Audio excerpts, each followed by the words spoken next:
Of all the talks I've given, and there's been enough of those over the years, I don't think I've ever had one with quite as bizarre a title as that one. So hold with me, and we'll hear more. So there's been a long tradition, particularly in the Anglican Church, of eccentricity. I think often vicars had a lot more time on their hands than they have now, when they now have to handle half a dozen different parishes. They had time to do research, to experiment and so on, and I've just pulled together a few of those eccentrics here. Rosslyn Bruce will be up there with them, but let's have a look at one or two. This is a Cornish one, Robert Hawker of Morwenstow, who administered to a seaside parish which had frequent shipwrecks, dressed up as a mermaid for some of his services, and at one time excommunicated his cat for mousing on a Sunday. So there's him. This is Archdeacon Colley from Stockton, which is in Warwickshire, who bizarrely liked to be carried around the churchyard in a glass-sided coffin before some services. This wasn't just as a one-off after he died. This was as a regular occurrence. The Reverend Massey decided that his little village of Farringdon really should be as large as Winchester, which was down the road, and so built the most enormous folly town hall for this tiny little village, which still survives in the place and is almost impossible to run and maintain. There's one who's featured quite a lot in film, the Dr. Sin, the smuggling vicar of Dymchurch, who was up there with all the other smugglers on the coast there. And just one of our own, the guy who was vicar of St Basil's in Derrit End, which is now a homeless shelter, but was a church at one time, and was the bikers' church for Birmingham. And the motorcycling vicar of St Basil's was a household name across the country. So vicars have often had another life outside what they do in the church. And one thing that's really striking about centuries of vicars, but also some ministers and Catholic priests as well, is their interest in the natural world. Again, with time on their hands, all you had to do was knock off a sermon every fortnight or so, and so you could go out and collect and categorise and catalogue and do all that kind of heavy-duty work on the natural world. And of course, you know, as a minister of God, then embracing the natural world and God's creation was part of it.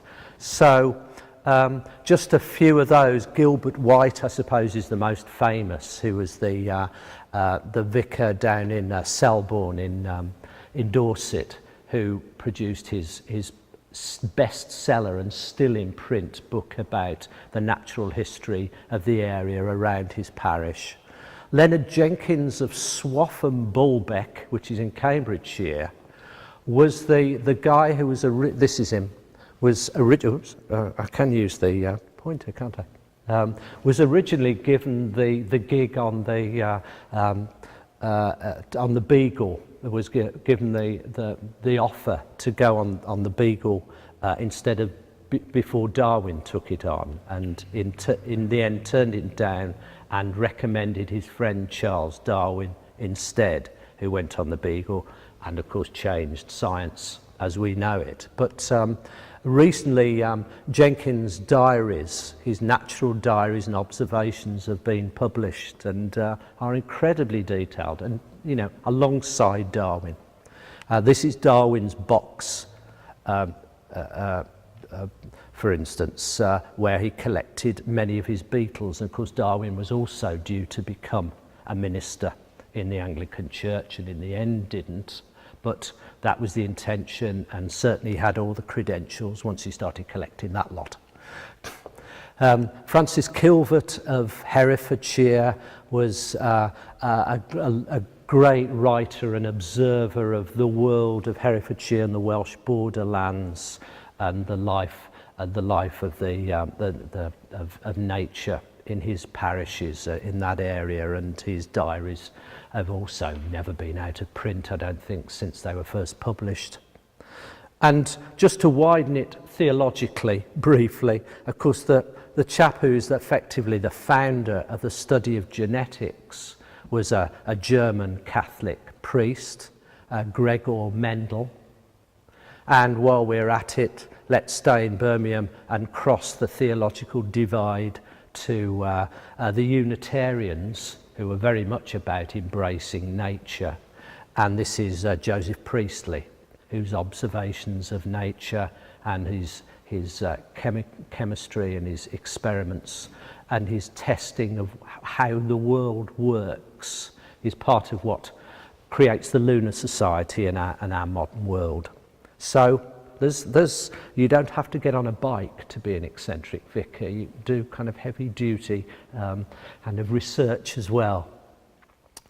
I don't know how many of the ministers and vicars and clergy of St Augustine's have been as eccentric as Rosalind Bruce. I suspect none, but here's just a few of them, of the staff. One very earnest looking. This is Mr Cook, who MA Oxford. This is Rosalind Bruce, who looks more beneficent and relaxed.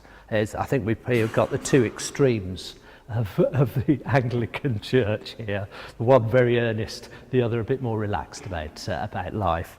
There they all are. And but this is the church that Rosalind Bruce came to in 1912. More of that in a minute. And the church that he was also very much involved in the fundraising for down the road, St Germans, of which a little bit more in a minute. So here he is, Dr. Francis Roslin Courtney Bruce, descended from ancient Scottish lineage, also via a Byzantine princess, 2 generations back. Born in Nottinghamshire, he was vicar here for 12 years at the time of the First World War and shortly afterwards, before going down to Sussex, where he eventually retired and died. And here he is at his most beneficent and slightly eccentric, with just a few too many dogs in his hands to be quite normal, I think, there. But breeding fox terriers was what he did amongst many other things, but he loved his fox terriers, and he founded the Birmingham Fox Terrier Club, which still exists as far as I know. These are the smooth-haired fox terrier. We had a very yappy, rough-haired one when I was a child, who was always being rescued from being mauled by Alsatians and God knows what. It would take on anything with 4 legs in the street.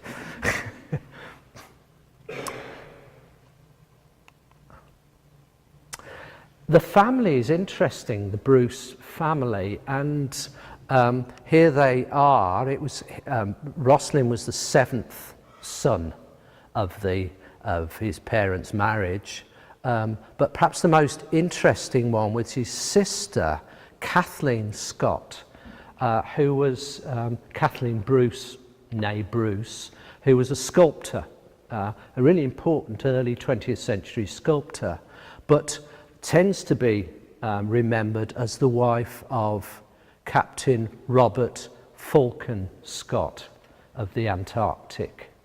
And it's interesting that at the time Bruce came to be vicar here was just the moment that the story was breaking about the fatal and doomed Antarctic expedition of the Scott, and in its failure and the discovery of the bodies, and this was happening just as he arrives in Edgbaston in 1912. So here's Kathleen just after the marriage with Captain Scott. Scott in his hut writing one of his last letters during the expedition to Antarctica, the failed one that was beaten by the Norwegians. It seems as though Kathleen had an interesting connection with particularly failed captains. Here's two of her sculptures. Both have rather sad stories to tell. This is the one of her husband, of Captain Scott, the one that was in Christchurch in New Zealand, which was destroyed in the earthquake a few years ago. If you remember that earthquake in New Zealand, the statue that she made there was destroyed. And this one you might recognise perhaps from Lichfield, the unwanted statue of Captain Smith of the Titanic. The sculpture was commissioned and then nobody wanted the statue because of what had happened to the Titanic. So it was due to go up to the Potteries to be installed. The Potteries didn't want it. It was put off the train at Lichfield and erected in Beacon Park, which is where it is. And but she was responsible for that as well. So ill-fated captains and Kathleen Scott seem to go together. So in terms of education, Rosalind Bruce went to a boarding school, went to private school. We're not talking about as it were, a man of the people here. This is a well-born, well-educated, wealthy individual. He goes to school in Oxford, then goes to Worcester College, Oxford. He's a leading light in the Oxford Union, and towards the end of his degree begins to train for the clergy at Leeds, at the clergy school here. So that's St Edward's School in Oxford, where he went to school. This is Worcester College, which was nicknamed Botany Bay in Oxford because it's remote. Well, it's 2 streets away from where all the other colleges are. So there's a kind of feeling that it was a bit out of the way. It was at that time that Bruce began to show his interest in collecting animals. And they had a rule at the college that you weren't allowed to keep dogs on the premises, but he tested it out that it didn't say anything about pigs, parrots, cows or anything else. So he had all of those instead. It was just dogs he wasn't allowed, and eventually kept dogs as well. And he kept all his animals down in the old medieval piggeries of the college. This is a quote from his diary here. "I'm keeping Dorothy in my wardrobe till her foot gets better." It's rather unclear whether he's talking about a girlfriend here, but we think it was an animal. He was an actor as well, an interest in the stage, an interest in dressing up. This is this glamorous world of Oxbridge where, particularly eccentricity, as long as it was, channeled in the right directions, is encouraged. So this is a society where they dressed in memory of a 17th century royalist who was executed during the end of the British Civil Wars. So here's just a selection of the animals that then Master Bruce had in his armoury at Worcester College. He had a golden eagle. He claimed to have the smallest Shetland pony in England, the largest rabbit in England, which was almost as big as the Shetland pony, a 4-horned Hebrides ram. I've illustrated a few of these that I didn't know what they looked like. And flying fox, the biggest bat in the world, a Skye Terrier. He had opossums, raccoons, an owl-headed loris. That's the owl-headed loris. Salamanders, cockatoos, quails, jackdaws, partridges, ferrets, and I just ran out of space to get any more in there. He had all of those.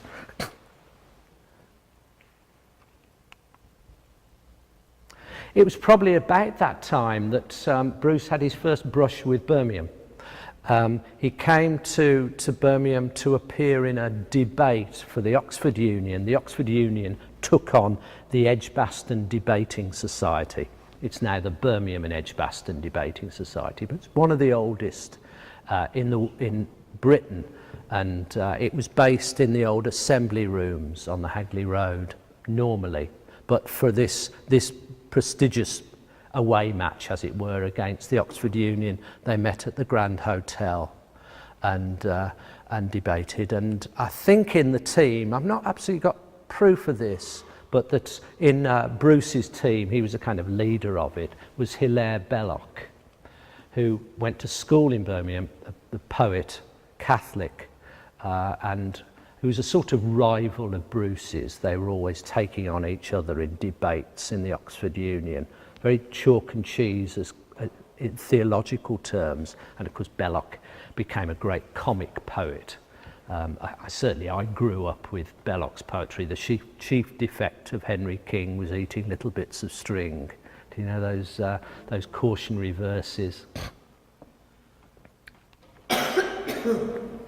So once he trains for the priesthood and commits himself to it, Bruce gets his first commission, gets his first job as a curate at St Anne's Church in Soho in London, not the Birmingham version, where he mixed very much with the arty and theatrical types of that area, and that comes back at various times in his life. I'll pick up on one of those in a minute. He then goes, this is St Anne's, Soho. He then goes to church at Clifton in Nottinghamshire. In the meantime, he's studying for and gets his doctorate in divinity at Oxford. That could be done alongside having a job as a clergyman. And he marries Rachel Gurney in 1908. So all the pieces are, and he goes out hunting. This animal lover still went fox hunting. I'm not quite sure quite how this squares, but there you go. But he liked hunting around Nottinghamshire. So he's done the legwork. He's ready now for a proper appointment as a vicar or as a rector, and the job comes at one of the most prestigious parishes in the country in some ways, the largest in Birmingham, 11,000 people, a relatively recent church, of course, this one, and a teeming one, and full of wealth, full of industry, and full of ambition. And Bruce is just the third vicar in this newly established parish of St Augustine's. And I suppose with a connection with Hippo, I suppose it's quite appropriate for Bruce to be here now. Think about it. I just mentioned this place. At the time Bruce came, already St Augustine's was almost too big as a single parish, as Edgbaston in general was, and they were beginning to create other parishes within the area, St George's and St Germans. St Germans, of course, still exists on City Road, corner of City Road and Portland Road, isn't it?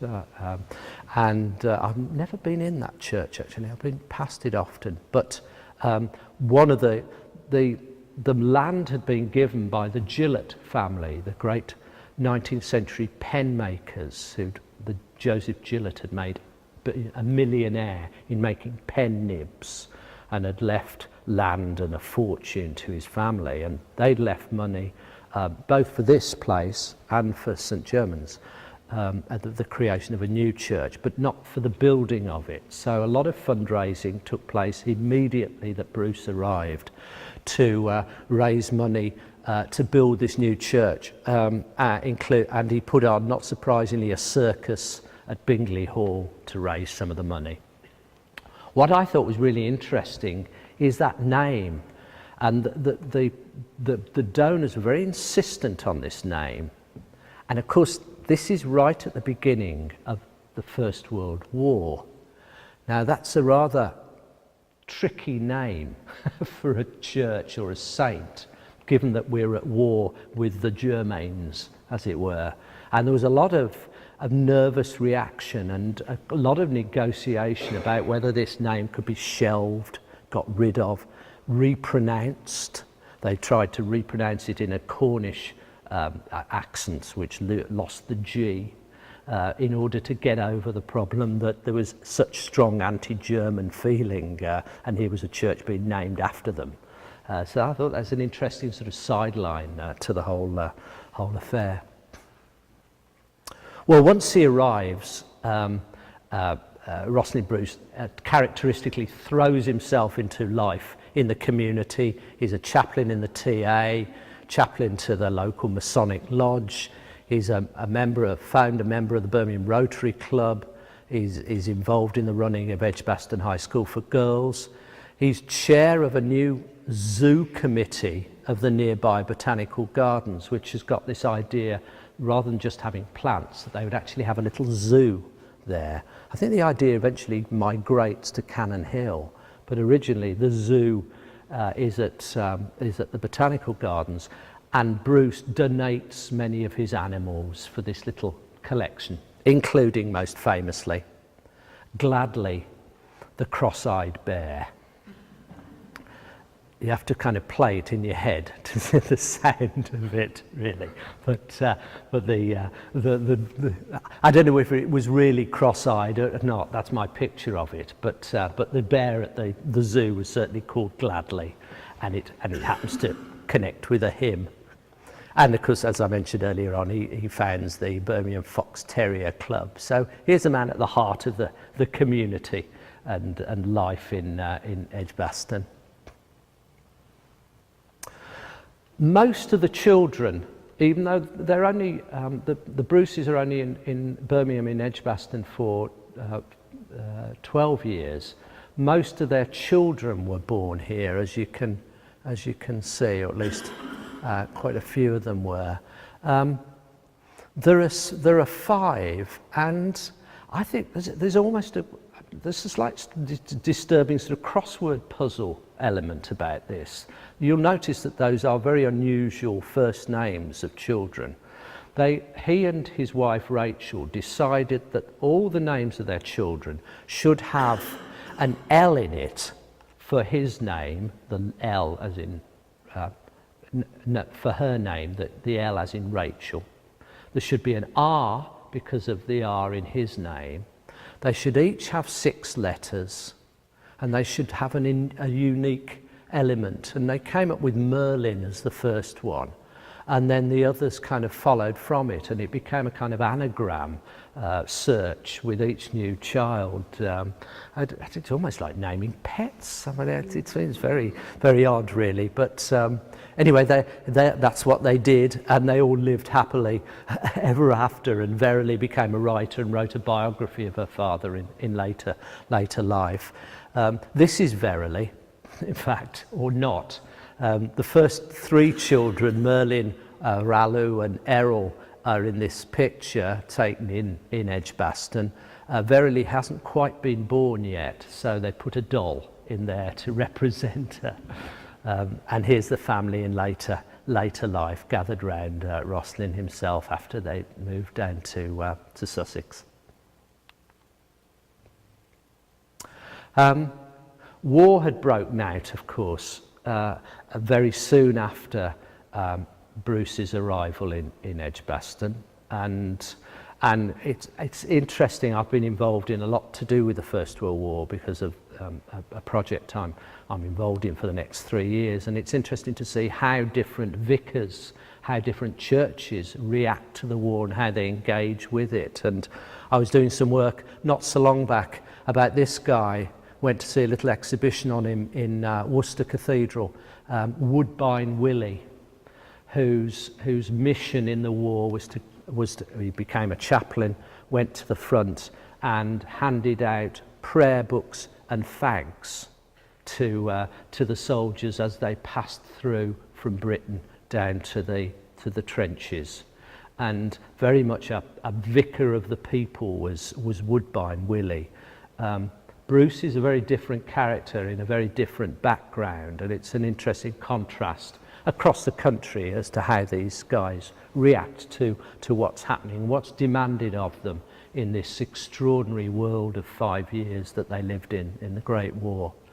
As far as Bruce went, he got a letter from an old Soho acquaintance, Madge Titheridge, an actress who'd known him when he was curate down at St Anne's in Soho, who said, "I hear you're going to America."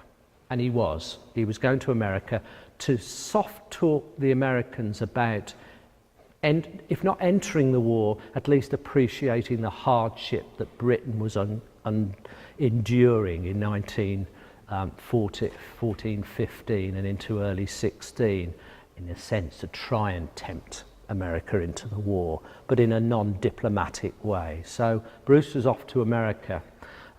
Madge Titheridge said she had a very troublesome young boy actor with her down at the Theatre Royal, Drury Lane, who needed some attention, and a trip to America might be just the thing he needed to put him on the straight and narrow.